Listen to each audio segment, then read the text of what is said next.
نتأسف أنه المحمل تكون مسيرة من طرف إداري، وهو يستحق كل الشكر لأنه راه يؤدي في الواجب تاعو كما ينبغي.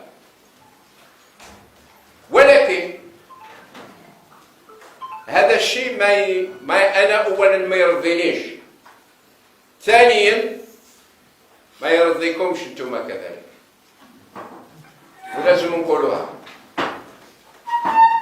وحنا خدينا هذا القرار باش نعينوا واحد موظف إلا باش مبقاوش البلدية تعرف تذبذبات ولا تعرف اختلالات، يعني باش المصلحة تاع المواطن يعني تمشي.